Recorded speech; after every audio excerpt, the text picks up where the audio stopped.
আজকে ক্লাসে আমরা শব্দের বিশেষ করে উৎসগত যে শব্দগুলো আমাদের বাংলা ভাষায় এসেছে তার মধ্যে অন্যতম হচ্ছে দেশি শব্দ, অর্থাৎ আমাদের এই অঞ্চলের শব্দ। তো আমরা সর্বমোট 30টা মতো দেশি শব্দ আজকে স্টাডি করেছি, মুখস্থ করেছি। তো এই মুহূর্তে আমি তোমাদেরকে প্রত্যেকেই এই 30টা শব্দ যে মুখস্থ হয়েছে কিনা এটা যাচাই করার জন্য প্রত্যেকে ধরবো যে সব থেকে বেশি সংখ্যক দেশি শব্দ বলতে পারবে তার জন্য প্রাইজ আছে। ওকে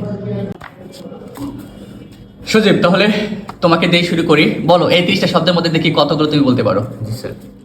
কুড়ি, পেট, চুলা, কুলা, ডাব, টোপর, ঢেকি, ডাঙর, ডেঙা, চাউই, কয়লা, গয়না, পয়লা, বাড়ি, স্যার মনে হচ্ছে বাড়ি পর্যন্ত। তাহলে তুমি বলেছো 16 আর 3 19টা, তুমি 19টা বলতে পেরেছো, ধন্যবাদ। আচ্ছা, এরপরে আমরা চলে যাব আদনানের কাছে, দেখি আদনান কতগুলো বলতে পারে। একটা না বলবো, এবং তোমার সময় হচ্ছে 30 সেকেন্ড।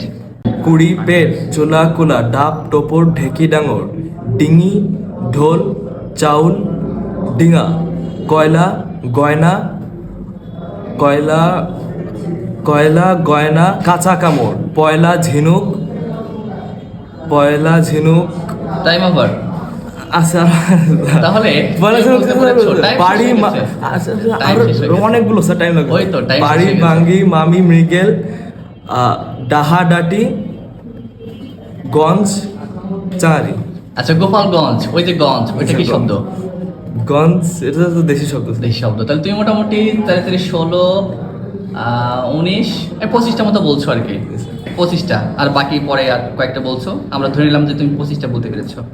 আচ্ছা আবির, আবির তাহলে দেশি শব্দ যে 30টা মুখস্থ করেছো, একটু দ্রুত বলো তো দেখি কয়টা পারো। কুড়ি, পেট, চুলা, কোলা, ডাউল, ঢেঙি, গঞ্জ, মামি। সারা মনে গেছে।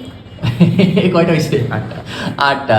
আচ্ছা এবার, আচ্ছা মুর্শিদা, তুমি তাহলে দেশি শব্দ 30টার মধ্যে কতগুলো মুখস্থ বা মনে রাখতে পেরেছো একটু দেখি, বলো। কুড়ি, পেট, চুলা, কুলা, ডাব, টোপর, ডিঙা, ডাঙর, ডিঙি, খড়, ঝিনুক, ঢেউ, বাড়ি, বাঙ্গি, মামি, মৃগেল, লম্বা, লতি, ডাহা, ডাটি, গঞ্জ, চাঙারি। আরো আরো আছে? শেষ? আচ্ছা, কতগুলো বলছে ও? 22টা, ধন্যবাদ।